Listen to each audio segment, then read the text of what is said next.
पिछले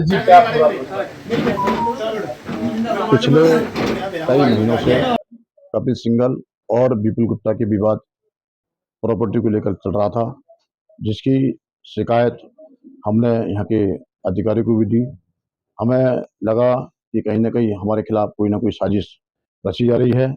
हमारे जो विरोधी हैं, जो पूर्व में भी हमसे ईर्ष्या रखते थे, जो पूर्व में भी हमारे ऊपर कई गंभीर पहले भी आरोप लगाए हैं, जो झूठे व निराधार से, उन्होंने तमाम ऐसे आरोप भी लगाए हैं जो एक दुनिया में ऐसे आरोप, जो गंदे आरोप हैं, वो भी उन्होंने हमारे ऊपर लगाए थे। परंतु उसके बाद भी भारतीय जनता पार्टी ने मेरे ऊपर सन 2007 के अंदर, सन 2012 में, सन 2022 में, और इस बीच में भारतीय जनता पार्टी के जिलाध्यक्ष और वर्तमान में क्षेत्रीय उपाध्यक्ष हूँ, मेरे ऊपर पूरा विश्वास रखा है। मैं पार्टी के कार्यक्रम को आगे बढ़ा रहा हूँ, मैं पार्टी को मजबूती करने का काम कर रहा हूँ। परंतु कहीं ना कहीं मुझे ये आशंका थी कि कहीं ना कहीं मैं उस साजिश का शिकार ना हो जाऊं। मैंने इस संबंध में 13/4/2025 को अपने पार्टी एवं के लोगों के साथ, एवं अपने भाई कपिल सिंघल के साथ मैं माननीय मुख्यमंत्री जी से मिला था। मैंने वह आशंका जताई थी कि मेरे खिलाफ कहीं ना कहीं कोई साजिश हो सकती है, मुझे कहीं ना कहीं झूठे मुकदमे में फंसा सकता है, मेरी राजनीतिक छवि को धूमिल किया सकता है, मेरी सामाजिक छवि को धूमिल किया सकता है। मैंने इस संबंध में माननीय मुख्यमंत्री जी को अवगत कराया था, परंतु माननीय मुख्यमंत्री जी ने आखिर तक यही कहा कि तुम्हारे खिलाफ किसी भी प्रकार का कोई उत्पीड़न नहीं होगा, और आपने हमेशा हिंदुत्व के लिए काम किया है, मैं आपको भली भांति जानता हूं।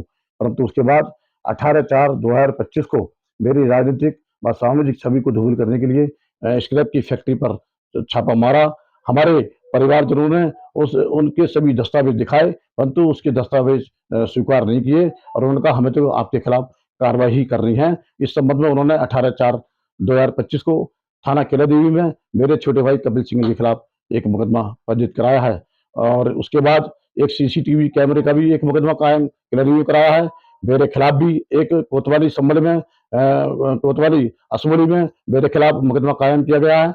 इसी प्रकार से एक मुकदमा केला देवी में मेरे चचेरे भाई सुभाष सिंघल के ऊपर भी एक ग्राम समाज की भूमि पर, आंशिक ग्राम समाज की भूमि पर कब्जा होने का भी आरोप लगाया गया है।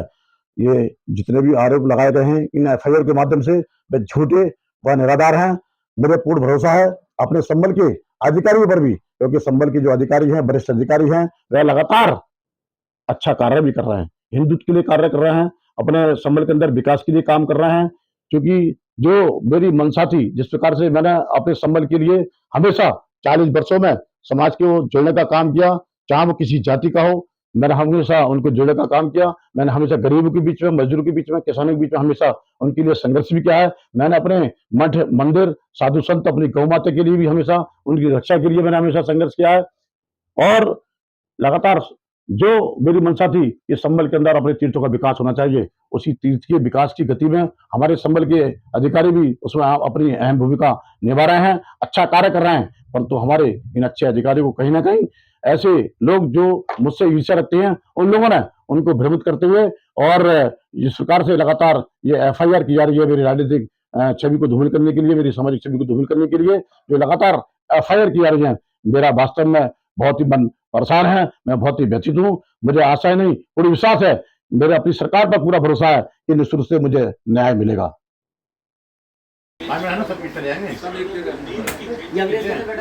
कितने 15-20 लोग कितने कितने लोग हैं भाई?